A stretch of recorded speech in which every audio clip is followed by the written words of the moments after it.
My name is Ethan. For 3 years, I believed I had found the woman I would marry. Her name was Vanessa. She was beautiful, confident, and always the center of attention. I wasn't rich. I wasn't flashy. I worked long hours as a mechanical engineer and spent weekends fixing up the little house I had inherited from my grandfather. Vanessa often laughed at my simple life. "You're too predictable," she'd say. "You need to loosen up." I thought she was joking. I ignored the little comments. Whenever she stayed out late with her friends, I trusted her. Whenever she hit her phone, I told myself I was overthinking. Love has a strange way of making you blind. One Friday evening, I came home early with flowers. I wanted to surprise her. Instead, I heard laughter upstairs. A man's laughter. My heart stopped. I slowly walked toward the bedroom. The door wasn't fully closed. I pushed it open. Vanessa stood there with another man. She didn't scream. She didn't apologize. She calmly looked at me as if I were interrupting her day. The stranger grabbed his jacket and quickly left. I couldn't even speak. Finally, I whispered, "Why?" Vanessa folded her arms. "Because I needed a real man." Those words hit harder than anything I'd ever experienced. She continued without a hint of guilt. "You work all the time. You're boring. You don't excite me anymore. I deserve someone stronger." I stood there frozen. 3 years together, reduced to one cruel sentence. Then she picked up my flowers, looked at them, and threw them into the trash. "You can leave now. This relationship is over." As I walked toward the front door, she laughed. "You'll never find another woman like me." I didn't answer, but I had no idea that within 48 hours, she would be begging for a second chance. I barely slept that night. Her words echoed in my head. I needed a real man. Every memory we had built together suddenly felt fake. The next morning, I packed my clothes into 2 suitcases.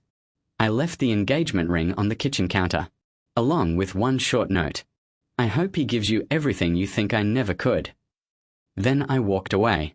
I blocked her number, blocked her social media. I wasn't trying to punish her. I was trying to save myself. 2 days later, my phone rang from an unknown number. Normally, I would have ignored it. For some reason, I answered. "Hello. Ethan." It was Vanessa. Her voice was shaking. "I need to talk to you. I'm busy. Please, just 5 minutes." Before I could hang up, she whispered, "I made the biggest mistake of my life." I stayed silent. She continued crying. "The guy I left you for. He already has another girlfriend. He only wanted me for 1 weekend." I closed my eyes. Part of me expected this, but hearing it didn't make me feel better.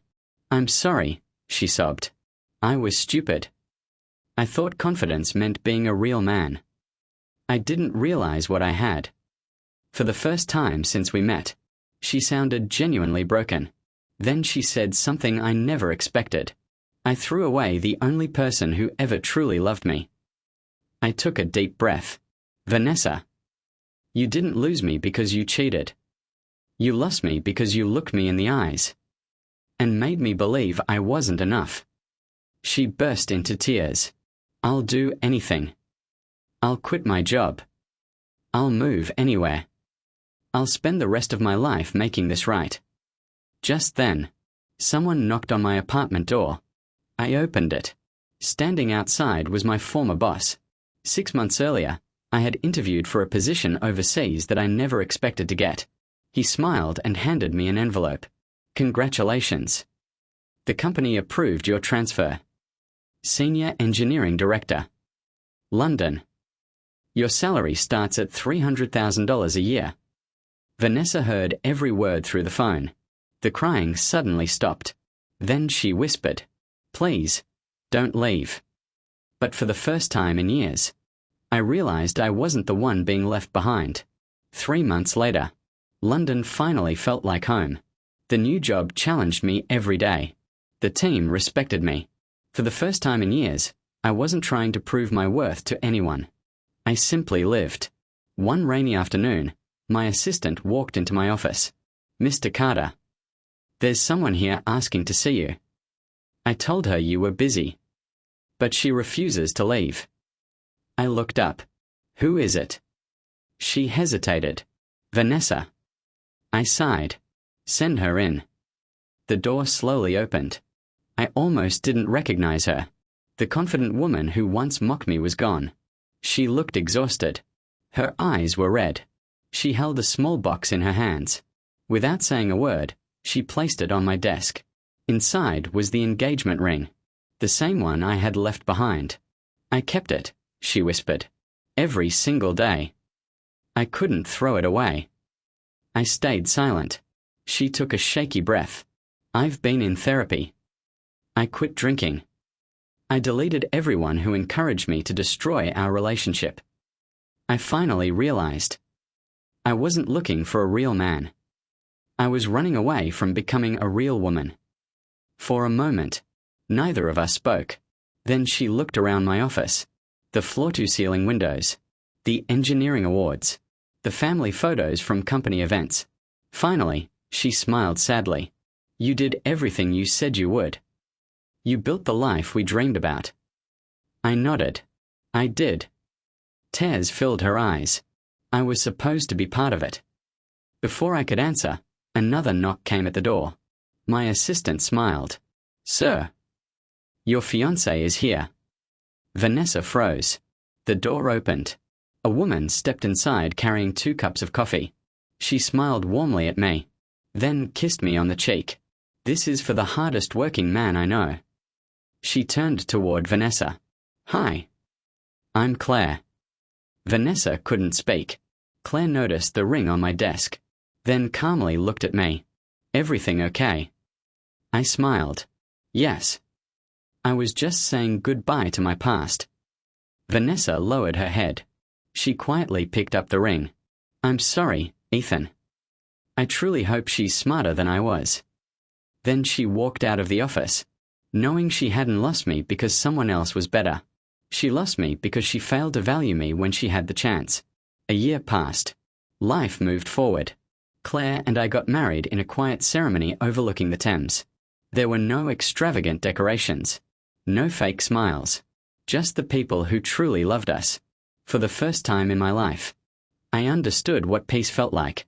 One afternoon, while leaving the office, I noticed a familiar face sitting alone on a bench across the street. It was Vanessa. She stood up when she saw me. "I promise," she said quietly. "I'm not here to ask you to come back." I nodded. "Then why are you here?" She smiled sadly. "I just wanted to thank you." I frowned. "For what?" "For walking away." I looked at her, confused. She continued. "If you had forgiven me that day, I never would have faced the person I had become. I blamed everyone else for my choices. But losing you forced me to grow up." She handed me a small envelope. Inside was the old photo of us from our first date. On the back, she had written one sentence. "Some people enter your life to stay forever. Others enter to teach you what you'll never accept again." I folded the photo and handed it back. "I think you should keep it." She smiled. "I already have the lesson." At that moment, Claire walked out of the building. She slipped her hand into mine. Vanessa noticed the wedding ring on Claire's finger and then looked at me. For the first time, there was no jealousy in her eyes, only acceptance. "I'm happy for you, Ethan. And I mean that." "Thank you," I replied. She took one last look at us, then turned and disappeared into the crowd. I never saw her again. As Claire and I walked home together, she looked at me and asked, "Do you ever regret what happened?" I smiled and gently squeezed her hand. "No, because the worst day of my life led me to the best one." Sometimes, the greatest revenge isn't making someone suffer. It's building a life so full of peace, love, and purpose that the people who hurt you become nothing more than a chapter you no longer need to reread. The end.